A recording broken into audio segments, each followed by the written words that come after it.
Welcome to the Terrible Podcast with your hosts from SteelersDepot.com, where you can find all your latest and greatest Steelers news. It's Dave Bryan and Alex Kozora, always lit, talking Steelers. And now, here's Dave and Alex.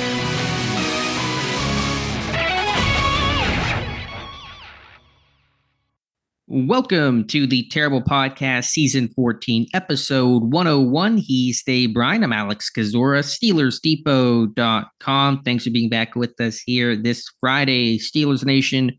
Know this episode's coming out a bit later than usual. Dave and I wanted to wait until after the player introductions happen on Friday around noon. Russell Wilson, Patrick Queen, and DeShon Elliott to see anything notable there and react to those introductions. So we'll talk about that for sure. Tons of news, including Elliott signing to Pittsburgh, which we did not talk about. That happened after our last podcast on Wednesday, and a bunch of other stuff. Dave, how you doing? Ooh, manic, Freaky Friday here. We got a lot to do to definitely discuss. Where would you like to start?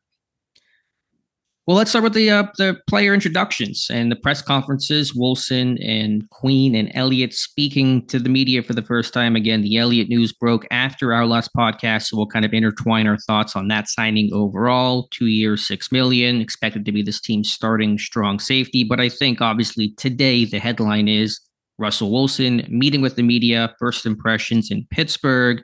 You know, not an earth-shattering press conference, said all the right things. This is old hat for him, speaking with the media, you know, interweaving himself within kind of the fabric of Pittsburgh.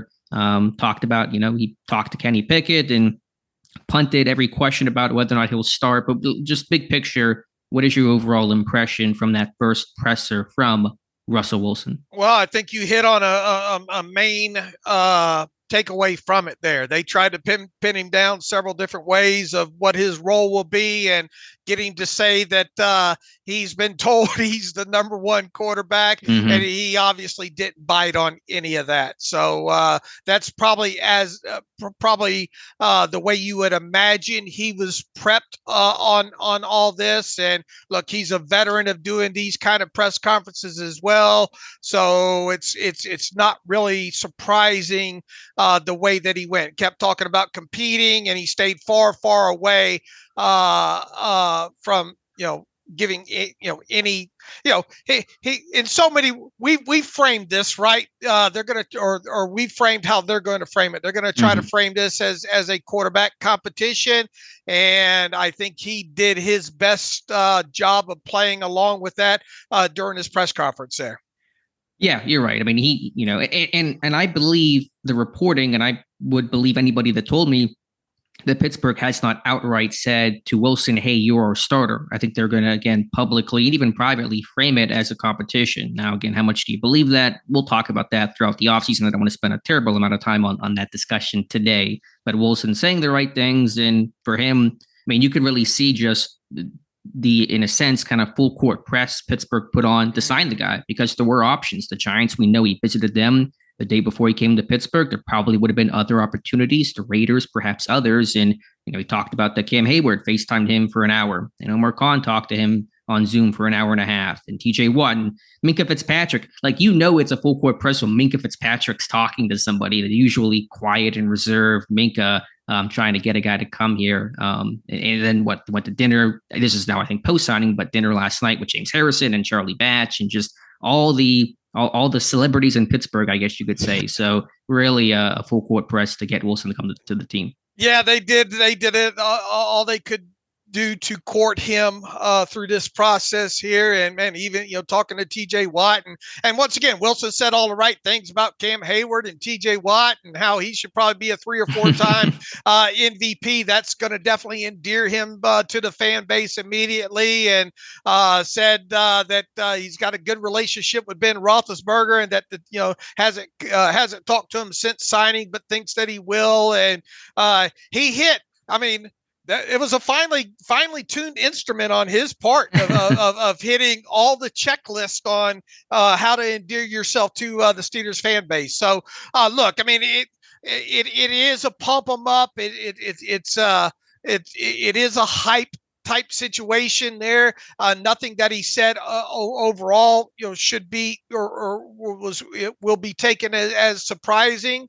But I once again, I think he hit the mark on hitting all the chords properly when it comes to a first introduction press conference, especially for somebody that plays such an important position like the quarterback position, and coming into kind of, you could call it a delicate situation. Obviously, former first round draft pick in Kenny Pickett there. So, I thought he handled himself really well.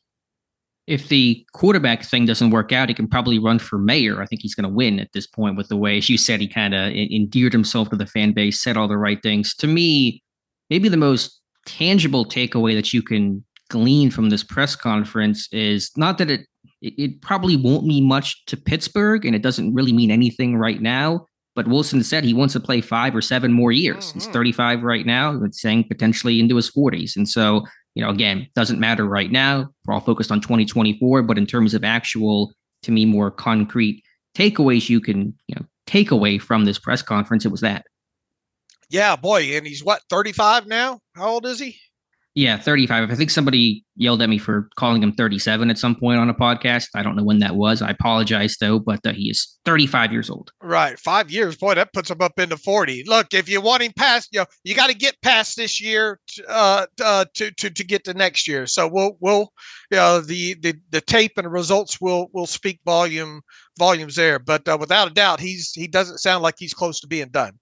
Right. And that's kind of the point that I'm trying to get at there. So interesting comment from Wilson. Anything else from his presser? Like you said, a lot of it was saying the right things, veteran of speaking with the media, besides him being kind of pressed about will he start, wasn't really grilled too much. Not that you would expect that in the opening press conference, but anything we're missing from Wilson that we should touch on? Yeah, obviously knows about Arthur Smith, hasn't really talked quote unquote ball with him yet, but I'm sure that will happen more in depth. Wants to score touchdowns. Hey, got to score more points, Alex. There you go. And but yeah, I don't think there's that much more in that presser that needs, and we'll have plenty of time to dissect it even more and talk about early next week.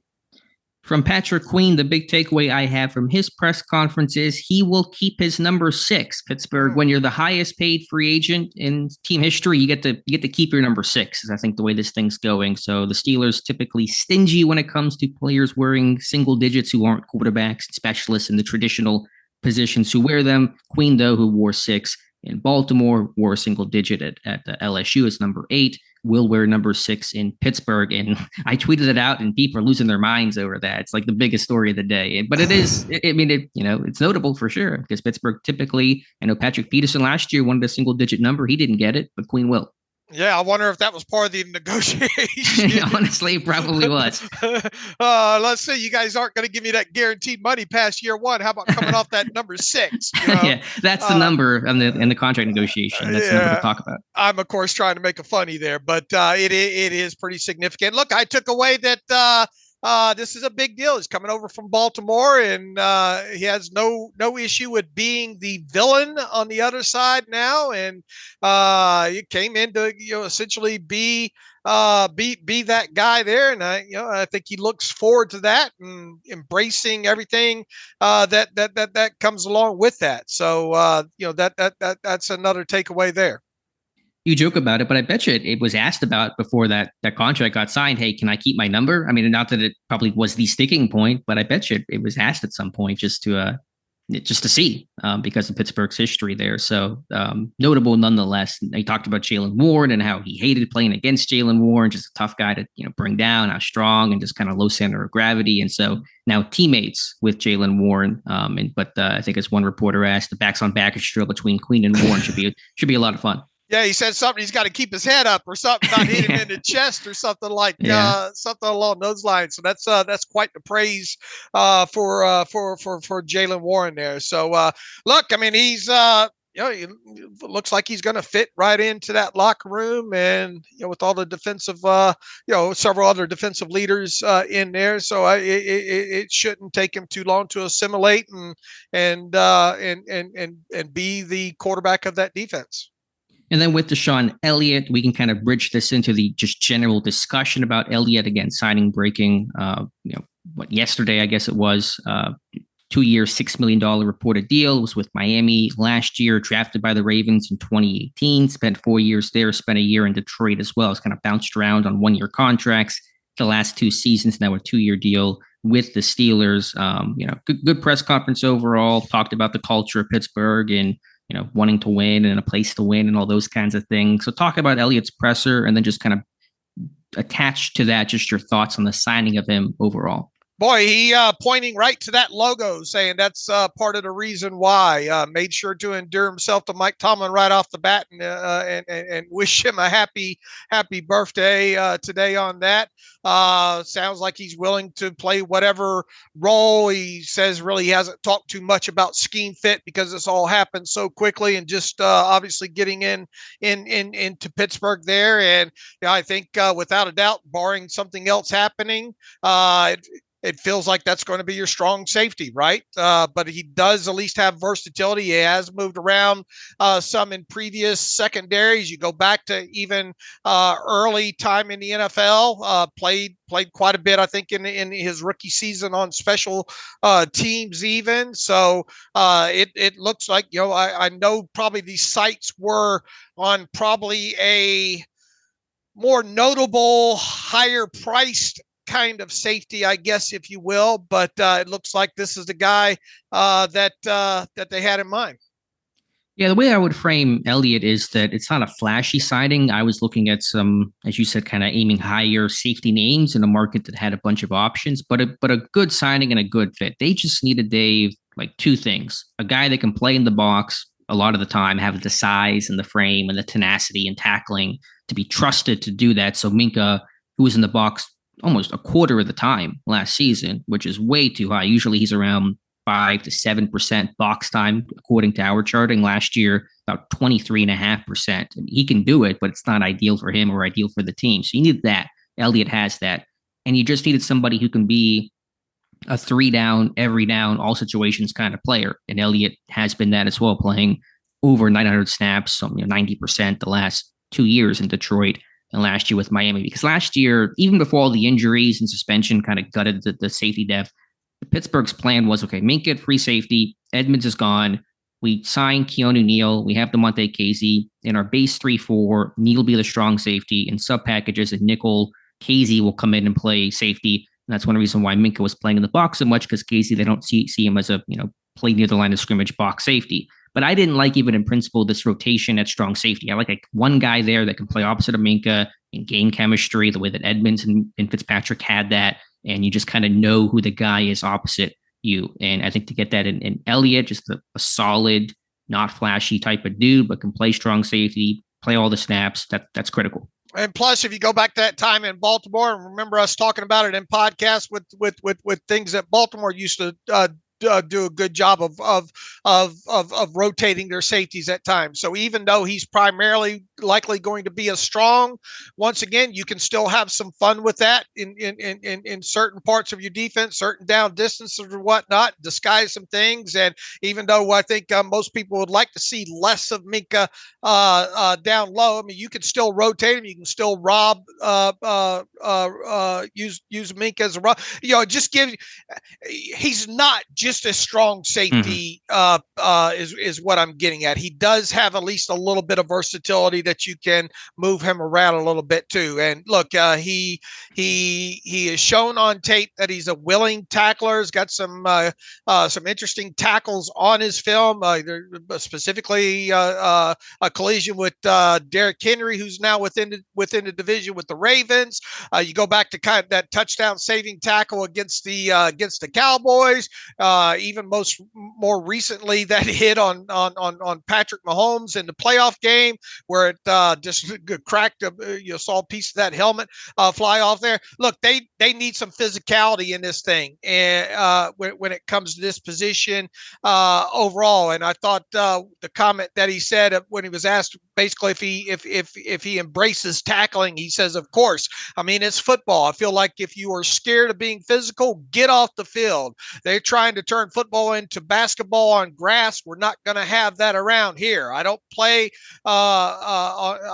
those types of games. I really don't." And I think that's kind of, somebody sent me a clip that Patrick Queen said something kind of similar to that, the basketball on grass, when he was a member of the Ravens there. So you can tell there's some influence. And that's another thing. You got two guys that have played together before, so they won't be totally foreign to each other, right? When you talk about Elliott and Queen there. So once again, the sites were probably a lot higher. DeShon Elliott kind of flew in under the radar there, but like you said, when you look at things of what you're looking for in this defense, specifically on a safety opposite Minkah, he seems to check the boxes, and now we'll see how he looks in black and gold and able to pull that off.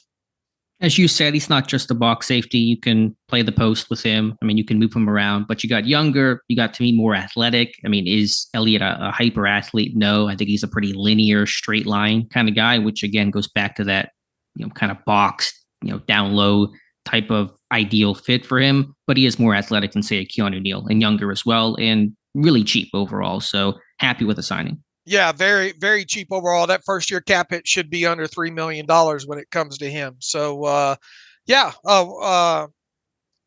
see how it plays out. But I mean, the tape, what I've gotten through so far, and I know we got a full film room up on him, looks like he's going to fit right in. I think so. I think with the attitude and the play and the cost and everything, just made a lot of sense there. Speaking of signings, Pittsburgh has re-signed a couple of their own and lost a couple of their pending free agents now with new teams. We'll start with the former there. They have re-signed and brought back safety/special teamer Miles Killebrew, nose tackle Montravius Adams, and long snapper Christian Kuntz. Kuntz signing a 3-year deal, was scheduled to be a restricted free agent. Pittsburgh did not tender him in order to do the 3-year deal, probably at a cheaper rate overall. Adams coming back on a 2-year deal, we believe at least, and probably influenced by Armand Watts, who left to go to New England, and then Killebrew coming back on a 2-year deal as well, coming off that all-pro season. Well, once, and look, it's no surprise that none of the 4 restricted free agents that the Steelers had, it's not a surprise that they didn't tender any of them, because the tender amount being well over, in fact, closer, I think, to $3 million than anything. And had you tendered Kuntz at that number, he would have instantly been the highest paid long snapper in the league. So it made sense not to tender him. It also made sense to turn around and sign him to a long-term deal. I don't think we have the numbers on that. I would speculate that his average yearly value is going to come in about, 1.3 to 1.5 million, somewhere around in there. Obviously a real low cap number as a result of that. And probably a guy, even though it's a 3-year contract, that, should he not have a great 2024, you can go another direction in. But at least you have your incumbent center. Long snapper backup under contract there when it comes to him. He might be your center with the way this thing's going. Don't rule it out. Yeah, that's a heck of a segue. No, what else? Killebrew. Look, if there was any 1 or 2 guys that you could see the Steelers making a serious attempt at re-signing as unrestricted types this offseason, Killebrew would have been on that list. Hell of a damn special teamer, been the special teams captain and all like that. So it made sense to get him back under contract with what seems like a really reasonable deal with him. So that was achieved there. And Montravius Adams, I think you did kind of hit on it, man. Once Armand Watts went to, where did he go? The Patriots, and signed a deal that he had, and you started to see these other defensive linemen that kind of fit what the Steelers look for, sign elsewhere and all like that. You kind of had your hands tied in that situation overall. Now, it's not a very expensive deal overall. It does give you depth, especially behind a guy like Keanu Benton. You obviously still got other guys under contract in Loudermilk, and hopefully DeMarvin Leal can become what they initially envisioned him and all like that. So it's not like you're breaking the bank on a guy like Montravius Adams. You get a guy that, familiar to you back in the room. So overall, you can see why that went that direction. I can. I anticipated and kind of hoped that Watts would come back, and if Adams left, so be it. I mean, I'm fine with, the Adams signing. It's not a lot of money. I mean, backup nose tackle, you needed somebody behind Benton, and he can, play in some sub packages as well. I'm just not really sure what he's going to offer. Really kind of thinking about it more. And I like Montravius Adams. I think he's a hard worker. He's got a really hot motor. He's got a great first step. But in terms of the actual, how is that translating to production? His run defense is average, I would say. He can penetrate and get upfield and create some splash occasionally. He should be a better pass rusher than what he is in terms of production. His pressure rate's really low. He doesn't have a sack in Pittsburgh, 1.5 in his career. So, I mean, it's fine, obviously, but to me, it's not really moving the needle on the depth Pittsburgh needs, especially at D tackle, D end, where they're really lacking right now. Alex, we have some breaking news here. Okay. The Steelers are sending Kenny Pickett to the Philadelphia Eagles in a pick swap. Wow. Yeah, this is just coming, let's see here, from Adam Schefter. So all the 22 quarterbacks are being dealt. Well, I think it's safe to say Russell Wilson's starting. And it's saying, though, Schefter is the Pickett preferred to move on. And so I'm assuming he was asking for a trade based on the language of what Schefter said. Okay, well, just giant news, insane news breaking right now. Wow, I don't. Clearly, a real-time reaction you guys are getting here with this. I mean, like I said, when Wilson signed, the contract was light. To me, Wilson was going to start, and there really wasn't a discussion. I mean, they were going to frame it as competition, but it really was not going to be competition. I think Pickett's reading that as well. But Pittsburgh also being willing to do that. Again, they have the philosophy of volunteers, not hostages. If a guy wants out, he can go. But wow, we'll see compensation, maybe 4th round picks. I don't know what they're going to swap. But that's. All right. So forget everything we said at the beginning. Well, almost. I mean, look, the writing at least has been on the wall that this really isn't going to be a competition, no matter how they frame it. And now, there is no competition. We're back to one quarterback in the room now. Yeah, I mean, obviously they're gonna have to sign a veteran backup. Who that'll be. Mason Rudolph is now off the board. If anyone was wondering, he's in Tennessee. Easton Stick, again, the Tom Arth connection. But that is a minor footnote on this news, Kenny Pickett. And it sounds like Pickett wanted to leave, and Pittsburgh said yes. And so he will go back up. I guess that'll be Jalen Hurts there, because Mariota, left Philadelphia, if I'm keeping my names right now. But that is the swiftness of it, too. I mean, Wilson had just said he talked to Kenny Pickett, and it sounded like they had a good conversation. But I wonder what Pitt fans think about that now. At least he stays in the state, I guess. Pittsburgh doesn't play the Eagles next year or 24, right? Interesting.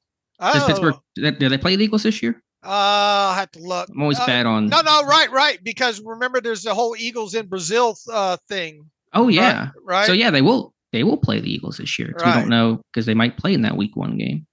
Probably won't, but they could. And Kenny Pickett grew up an Eagles fan too, didn't he? He's from Jersey, so yeah, I believe so. All right. Where do you want to go from here, Dave? I wonder how people enjoy getting this in real time here. I'm kind of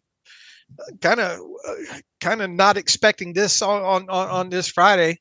Look, I think the story here is that they've got 3 more quarterbacks to add to that room. Yeah, and starting with a backup, I think you find a veteran there. When Wilson signed, I had the question of, and I was going to write the article, I probably still will, although it's a little bit different feel now, is, okay, Pittsburgh has their plan in 24. What's their plan for 25? I really don't know what it is. And now I definitely don't know what it's going to be. If Wilson plays well, he may come back. If not, though, then they're really starting truly over. Well, you don't have to worry about the 5th-year option decision now. That's one thing that you don't have to worry about. So, does this? Here's another thing. Does this put quarterback in play in the draft for the Steelers? Yeah, that's another great question. I'm sorry for this beeping in the background. I don't know if you guys can hear that on the podcast. It's our chat going off right now. I'm just reading from Rappaport. When the Steelers signed Russell Wilson, my understanding is they indicated he would be the starter rather than have a competition. That led to the trade. That's from Rappaport, which goes against some of the other reporting that's been out there. We got the trade terms, it looks like. Okay, hit me with the trade terms. Here it says Steelers get pick number 98 and 2025 7th-round picks. And the Eagles get quarterback Kenny Pickett and number 120, pick number 120. Okay, so Pittsburgh will go up 32 spots and then get 2 7th-round picks next year. Those are 2025 future picks from Philadelphia to Pittsburgh. So a real where were you type of moment when Kenny Pickett got traded and Dave and I were recording the podcast. I'm glad we decided to hold off on the podcast. Otherwise, we would have been an emergency edition coming right about now. So Rappaport is saying that Wilson was indicated that he would start. That's, again, reporting has differed, but I've maintained, as many others I think have as well, I believe you as well, Dave, that we felt like Wilson, it would take a lot for Wilson not to start the season. And even in the press conference today, when you hear players talk about, Patrick Queen talks about, if Russ is Russ, this is a dangerous team. That's language that just kind of has the feel and the vibe of, okay, this is a Wilson-led team for 2024. Yeah, and when you also talk about Easton Stick just agreed to terms with the Chargers. So dang it. I was hoping I would call that one. Easton, Kenny Pickett got traded. Just delete the contract. I thought you were going to say Easton Stick was coming to Pittsburgh. But enough about my Easton Stick talk. I don't think anybody cares about this is about that. This is weird, man. This is. I'm trying to keep my train of thoughts on the podcast, and I'm trying to follow all this stuff on Twitter at the same time here. So, wow. And look, does this mean, Omar Khan it does mean Omar Khan separating himself from the Kevin Colbert pick now, I've had this thought, and I apologize because I got a lot of thoughts right now. I'm trying to do a lot of stuff here on the side. And do the Steelers now trade? Do they trade for Justin Fields now? Yes, I wanted to mention that conversation is going to start back up again. Which just why not? Let's just keep that conversation going the next 3 months. I had this thought as an article topic, and probably now is about the time to write about it. That in a sense, this is just crazy. This is not going to be a good. I don't know. Let us know what you think about hearing all this in real time and kind of the raw. Not that we're very rehearsed anyway, but what do you think about? Let us know about all the rawness of this. Yeah. I mean, it's different. I don't want to do this too often. There's going to be a lot of ums and uhs. Yes. Which I think just shows that, hey, like we're still fans at heart in a sense of just reacting to news, and it isn't always analytical. It's certainly a part of that, and we have a job to do, but the team's doing a great job covering stuff. Were you going to say something? No, I'm glad we got great people working for us on the site right now, or else we would be all over the place. We're still all over the place right now. But we got great people pumping this out on SteelersDepot.com. My one major critique of Kevin Colbert, who I will remember fondly and did net good for Pittsburgh, and I think is kind of being viewed at too negatively by the fan base overall based on how the last couple of years go. But the one real critique I had at the time, and I have still now, is that he should have not been the GM through the 2022 offseason and then stepped down post-draft in May of 2022. I don't think that's a good way to just do it in principle. We see other teams that have had in-house and guys kind of step down. Baltimore, Green Bay, they didn't do it that way. They did it after the regular season essentially ended. And what I say that to say that I feel like Omar Khan is almost undoing the mistakes of that 2022 offseason, whether that was drafting Kenny Pickett, a draft class with DeMarvin Leal that probably won't have that for too much longer. What other moves did they make in 22? There were a couple other that I'm losing my mind on right now, but there are a couple other moves as well. You're kind of seeing him make to kind of just undo that offseason. Another question, I guess. Do you bring in a guy like Ryan Tannehill now? Yeah, I mean, again, that was the guy. I mean, we're basically kind of back to had they not signed Russell Wilson, what quarterback would they have gone after? And we're kind of at square one in those conversations again. So Tannehill with the Arthur Smith connection makes a lot of sense. The Fields talk, I'm sure, will occur because we don't know where else he's going to go, and now Pittsburgh becomes a quote unquote logical landing spot from a national media perspective. I still don't know if it's going to be the case in Pittsburgh and what's his value and just all those factors I don't want to belabor over and over for right now. But point is, Wilson will start in 2024. The backup, I think, will be a veteran of some type. And stay tuned. All right. Well, I don't know how the heck to go back to DeShon Elliott from here, but I don't know how we get back there either. Just to say, look, it looks like he it looks like he's going to at least be a fit and kind of what they look for at that position. We'll have plenty more time to get deeper down into his tape and all like that. I thought he represented it once again. I thought he's another guy that represented himself real well. In they all did, and as to be expected. And does he have any history with Tomlin, Elliott? I don't know if they had pre-draft interest when he came out of Texas. I don't believe we had anything noted there. I mean, Elliott had talked about he had spoken with Tomlin as a Raven, post-game a couple times. So maybe there was a little bit of ties there, but I don't think anything other than that. Look, props to the organization to recognizing that and this is what we said going back to the decision or what I said on Russell Wilson. Look, at least they're doing something, and Russell Wilson is something. And now they're doing something else in getting rid of Kenny Pickett so they don't have that part of the distraction now, because we saw it in today's press conference, right? What were all the they wanted to try to pin Russell Wilson down. You can see that was going to come for the rest of the offseason. Every time Kenny got in front of the microphone, anytime Russell got in front of the microphone, and now you don't have to deal with any of that now. Yeah. Just to go back to the quarterback thing, I mean, the round one conversation, because again, who is you have no quarterback under contract for 2025 right now. Now they're going to sign somebody, and I imagine they're probably going to do at least a 2-year deal to have something there. Probably won't be a 1-year contract, but even assuming it's a Tannehill or some vet equivalent. But I think you can run around. I mean, you can get a couple of guys under 2-year deals here now if you wanted to, and then still address the position in a draft with a draft pick at some point. Do I think it's going to be the first round? No, but. Here we are talking about Kenny Pickett. I don't think you can rule out anything right now. You know? I mean, they're clearly in a win now mentality, and with big holes at center and receiver. I mean, again, you just traded Deontay Johnson. Wilson needs some guys to throw to. I mean, so I think quarterback in the first round, it'll be talked about more. Will it actually? Will I think it'll actually happen? No, I don't think it will. But in terms of just the conversation, we're back to just where we were 2 weeks ago about just talking endlessly about quarterback possibilities, not for the starter, but just who are they going to sign and the field stock and all those kinds of things. So the dominoes that have fallen have risen back up and to be knocked down again. Right. And if let's see, at least if you went out and got a guy like Justin Fields now, he would have, he would know he's coming in to be the backup behind Russell Wilson and could take a year to learn from him. He's obviously got experience. Anyway, we're probably not done. Well, I know we're not done. We're not done talking about the quarterback position.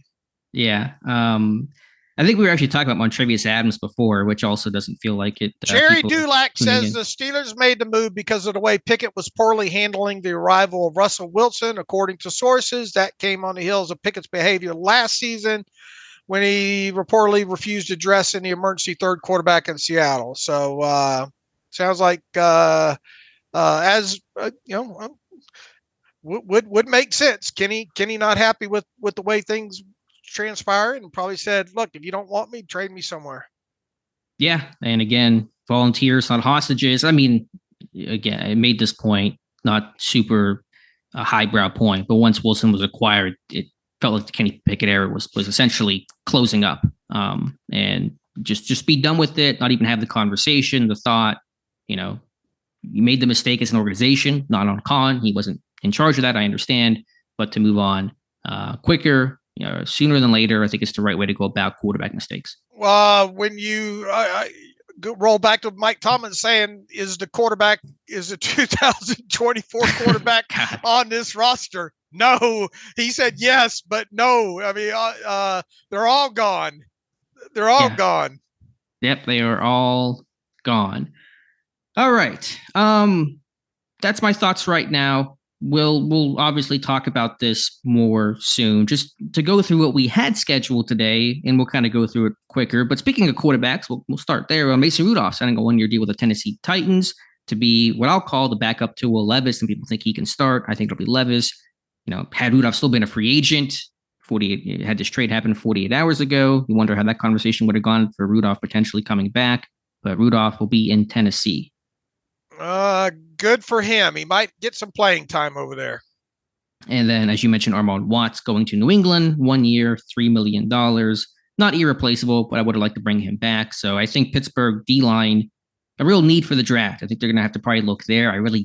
I struggle to find what defensive line free agent you can bring in right now to really give you quality depth. They probably will try to add somebody, but it's hard to find that name who fits. Yeah, they dwindled down really, really quick there on the defensive line as far as the free agents. There's still one or two out there, I think, that could probably be had on the cheap.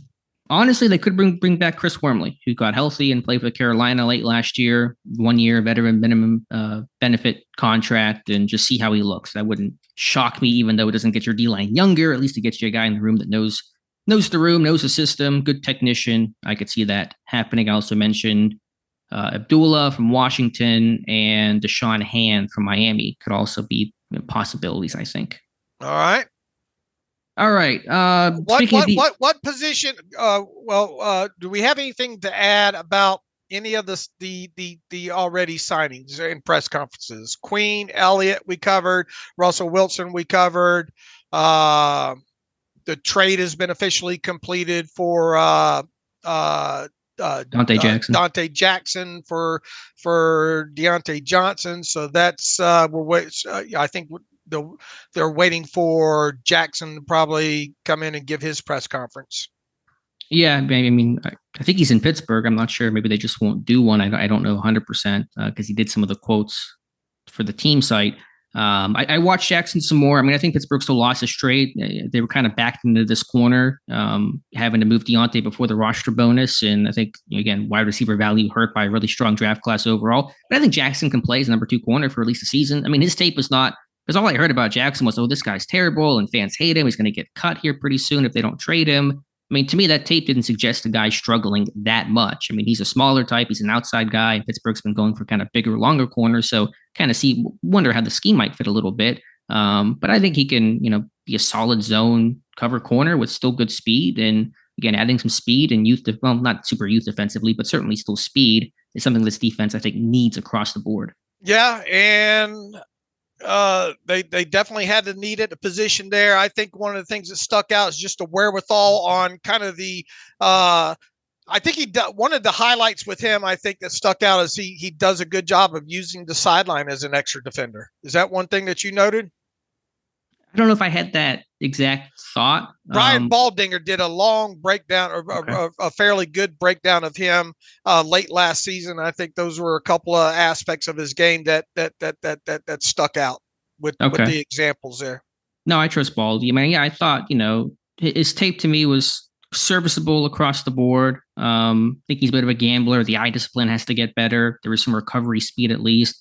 Tackling's been debated. His tackling numbers look pretty poor overall. I think there's some 1-2 he can set the edge in the run game. Not going to be this amazing, tackler or anything, but there's 1-2 when he has to. Is probably how I would frame that. But yeah, just a number 2 corner who wanted to take number 1s because Porter will do that for a season at least. I think Jackson can do that. And look, there are still, you've got Tre'Davious out there still, I think, unsigned, and who was the Pitt product, the Eagles corner?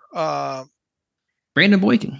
No. Right? Avonte Maddox. I'm sorry. Yeah, I'm all over the place right now. Avonte Maddox and all like that. So there are still several options out there that looking how, look at the deal Kendall Fuller signed and how people thought his market would probably be a little bit higher. So in other words, I won't be surprised if they still still need to add to that room in free agency, probably with another corner if they can.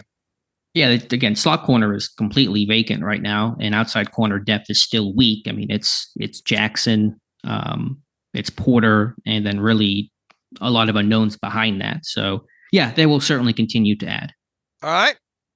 What else? All right. This team's addressed linebacker. They sort of addressed defensive line. What about centers, man? Boy, the centers, they were already thin the last time we've talked, and they've gotten a lot thinner. And I don't know what they're going to do at center right now. Yeah, again, I still maintain what I said before the new league year began and before the free agency period began. They're going to go low level type center and then go draft one early. I think they want to draft somebody long term. You made the really good point, and this was off air. We were just talking one day when Omar Khan had one of his interviews 2-3 weeks ago and talked about we're in the mission of finding the next great Steelers center, and how do they do that? That's through the draft. And so that was to me kind of a hint of we're drafting somebody. That's not a shocking revelation, but just to hear that, I think was actually pretty telling. I think the problem now is who can you even get to at least moderately keep the seat warm? I mean, there are names. I think Bradley Bozeman, who was released by Carolina, makes sense. Michael Dieter. I mean, you can find a guy who's played a bit of center. Lucas Patrick in Chicago, not anybody top tier, but I mean, if they're just looking for that veteran type, they're out there, but nobody that you want to really start over the course of the 2024 season. All right, so we'll see if they're able to add a center here. What other positions we've been talking about? I think wide receiver, they still add somebody. Oh, yeah. Again, the Tyler Boyd stuff has really picked up, and I had the Pickett news not just kind of railroaded us. We'd be talking about probably Boyd a little bit more throughout this episode, but a lot of smoke, I guess you could say, about Boyd and rumors about the Chiefs. I think the Athletics are reporting the Chiefs might be in the mix, and they signed Hollywood Brown. I don't know if that takes them out of the running altogether, but it may hurt their chances or increase Pittsburgh's odds. So hometown kid may want to come home to finish out his career. Yeah, and it's it is there is a lot of, we talked about smoke the other day when we were recapping the trade of Deontay Johnson, and there does seem to be a lot of that smoke with Tyler Boyd right now. So it'll be interesting to see. They've got to add to that room before the draft. I think they do somehow, some way, and they will. Yeah, but receiver has to be addressed highly. With Wilson as your quarterback, you got to have weapons again. You can't have another season where your offseason saying, or your offense is saying, you're 23rd in scoring. It's got to be a year where you're at least average. I mean, which is such a poor goal to shoot for, but at least to become average feels like, if you could just do that with a good defense, you'll be back in the playoffs. And the site just crashed. Yeah, did it really? Yeah, all this traffic on there. Probably no hamster's going to be able to keep up with that. Yeah, apologize. Hopefully it won't be down long if you got caught up in it there. Alex, what else do we need to get to? Because it feels like site just come back up. Feels like we need to be getting to something else. Get my head around this whole day, I guess, is where I'm at right now. Just other quick things. Aaron Donald retired. Congrats to him on a fantastic career. First ballot Hall of Famer, Penn Hills kid, Pitt product. That whole notion that he would come back home to Pittsburgh, I guess, for one more year, but the Steelers, obviously not going to happen. Braden Fisk, defensive lineman from Florida State's coming in for a pre-draft visit. Interesting there. One of the top D linemen, but the lack of length, like 31.5-inch arms, doesn't really seem to mesh with what Pittsburgh looks for, but they're obviously showing interest. Boy, he's done everything he's needed to do in the pre-draft process except for get on a rack, right? And I mean, his tape is pretty fantastic. Maybe that's another surprise that Omar has for us this offseason. Throw out some of those. Look, how do they look on tape, man?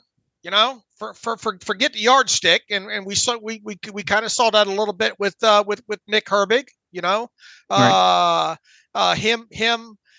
His ability overcoming the lack of measurables, and maybe they're more open to looking at the tape more and a little less than measurables.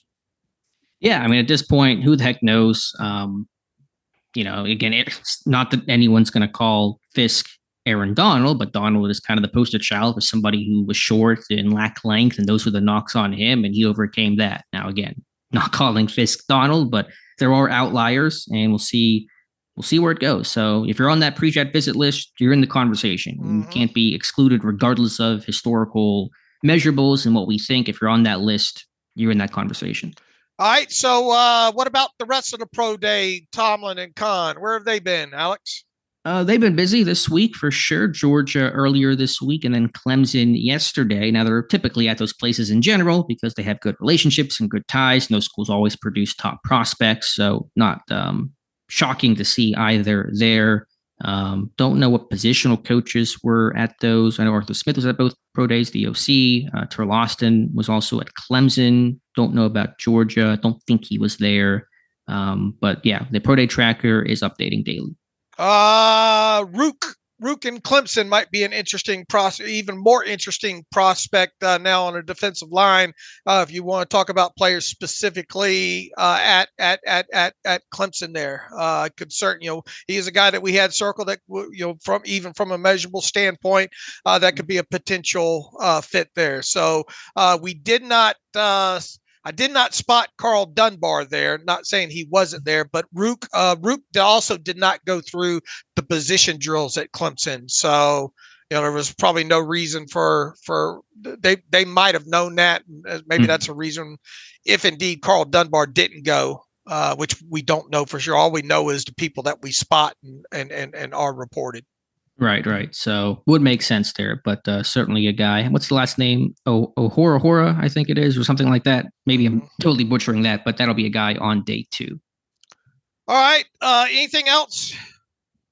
No, I think after the breaking news, probably want to get this podcast up, and so we can kind of start. I'll have a reaction video online or on the site, and probably time for us to wrap things up and just process this crazy news that just come across. Yeah, this show didn't go as planned, but sometimes that's the beauty of it. Hopefully, we got enough information across in the meantime, and who knows? Maybe we'll record another one of these if it quiets down on Saturday or Sunday, Alex. So now, obviously, not going to got time to get to any emails because we got the site needs some attention and all like that. So in the meantime, you can follow me on Twitter at Steelers Depot. Follow Alex at Alex_Kozora.